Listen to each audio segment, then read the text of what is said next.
Hey guys, welcome back to the Cobra's Den. What's your exit strategy? Do you even have one? It's all well and good stacking, but what happens when you want out?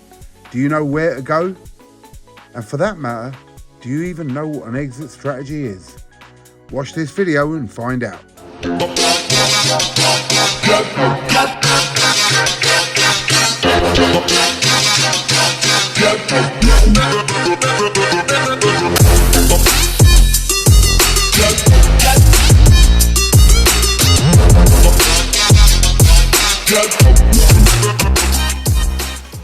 Hey guys, welcome back to the Cobra's Den. I'm Gold Cobra and we've got another night of discussion. Well, on my little journey now, I'm growing to love stacking more and more every single day. In fact, it takes a lot not to become addicted. And we are told over and over again, it's a long-term thing.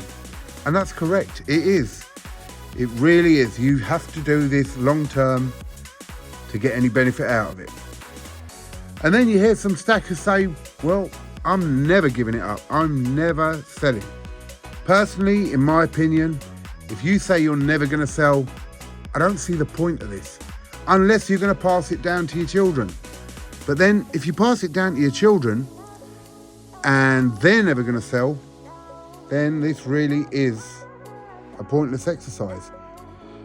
Unless you are just collecting for the sake of collecting. But at some point along this journey, I will be selling, whether it be single bits here and there, a few bits at a time, or the whole lot. But potentially, if you never sell, what you're actually doing is tying up money, which is fiat money, admittedly, but you're tying it up into metal, which will sit in your safe or sit in a vault forever and a day. And I can't get my head around that, as in, why are you doing it? So anyway, let's look at it. You've been holding gold now, let's say for 10 years, 15, 20 years, and you think to yourself, now's the time I need to sell. Get out and use that money for my pension or whatever it may be. An emergency comes along and you need to get out and get rid of your metals. What are you going to do? Where are you going to get rid of them? Who are you going to sell them all to? There are several ways you can do it. Number one, you could go to a pawn shop. You hurry on down to the pawn shop and you say, hey mister, I got all this gold and silver and I need to get rid of it. He's going to rub his hands together and go, yep, I can take all that off you. I will give you 20% under spot for it.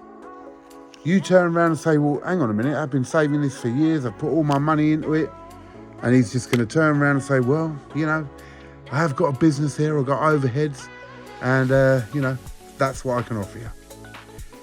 And if you don't think that can happen, why don't you just phone up one of your local pawn shops and ask him, how much would you pay for a Britannia? How much would you pay for a Sovereign? And find out what he'll give you. I think you might be shocked. I did it. Now you could call up the bullion dealers and give them a shout and just say, look, I've got a load of stuff. There are some very good ones out there. Ones that I have looked at are Shards, Atkinsons, and you can go down to them, or Shards especially, you can go down to them, or you could ring them up and they'll give you a quote of how much it is. And to be fair, from what I've heard, it's not bad in the way of, it will be maybe 1% or 2 under spot, maybe even 1% or 2 above spot. But, you know, you're going to get a reasonable price. And if what you've hoped for after 20 years, say, of stacking, is that the price of gold has gone up, you should be all right. And the third way is the secondary market. And how do we think that's going to go in 20 years' time? Who knows, really? Will people still be stacking? What will be going on? Right now, if I wanted to sell my stuff, I've mentioned it probably in every video I've done, I would talk to the community in the Silver Forum. Genuine, decent people. I did my first sale the other day of a Ford Ducat and that went all right. I have put some sovereigns up. We'll see how that goes. But I have seen listings on there that have stayed on there for quite a while or not sold.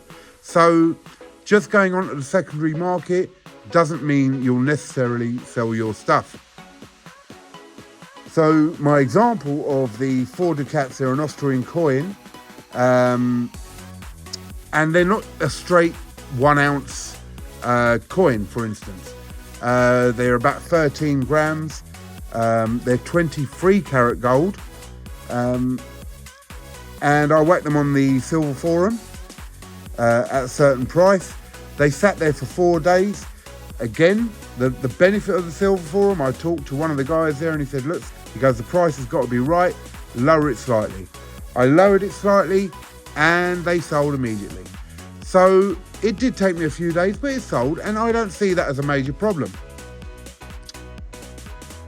But with those forums, it is highly important that you build up a reputation.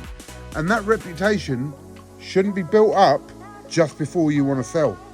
You should be building up that reputation from the beginning of when you start stacking. Talk to people, get to know them. They'll get to know you. They'll trust you. Sell on there, buy on there, and just build that reputation. Let them know who you are. And when it comes to the time that you need to sell, they will trust you and they will buy from you. Now, don't get me wrong, if your intention is to directly pass this stuff down, then who cares? You're going to pass it on to your kids, it's their problem. Or is it? Is it not worth talking to them and letting them know what to do when it comes to them selling? If this is for their future, they need to know how to sell it as well. And like this chessboard, that is what the strategy is about. Your exit strategy. So when you started stacking, if you turned around and said, look, it's a hedge against inflation, it's to save my money without having to rely on the banks, then that means you are at some point going to sell.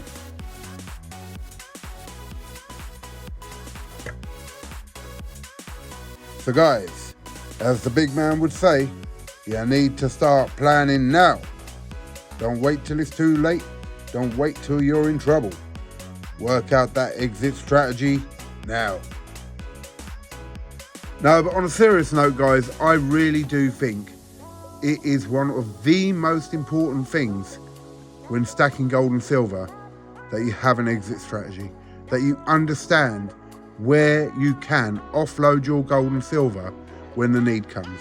And I don't know, just as I say, you all know I've only been stacking a few months, and I think it is highly important. So just to recap, your coin shop or local pawn shop is number 1, but you're probably going to lose a bit of money there. Number 2, your online bullion dealers, and they will be good in the way of they will buy in bulk and probably have more money than the pawn shops and be able to help you out. But, you know, you won't necessarily get the price you want. And number 3, online forums, communities. I don't want to say eBay and recommend that, only because I don't trust it. But if you're selling, I suppose you're the seller, so it's not so bad. So maybe eBay. But again, places like the Silver Forum, absolutely brilliant. Okay, well that brings us to the end of another video. Don't forget, we do have our little Cobra coin here, and I did say I was going to do the name reveal in this video, but this video is being made quite quickly after the last video, and I haven't had time to have a look at comments or anything like that. So I promise you, he will have a name by the next one. Look at that face. And as per usual, I want to thank you all for following, subscribing, and leaving comments and likes. I do appreciate you guys. You know, it's building up the channel really well. I hope you're enjoying the videos. I hope that they have a little scenery for you. You know, like they're a bit different, and there's always something different on each video. So yeah, let me know in the comments what you're thinking of the actual channel and what you're thinking of the videos. And I will place a subscription Cobra. The Gold Cobra is where you subscribe, and a couple of other videos for you to watch. Again, thank you very much, guys. This is the Gold Cobra signing out from the Cobra's Den.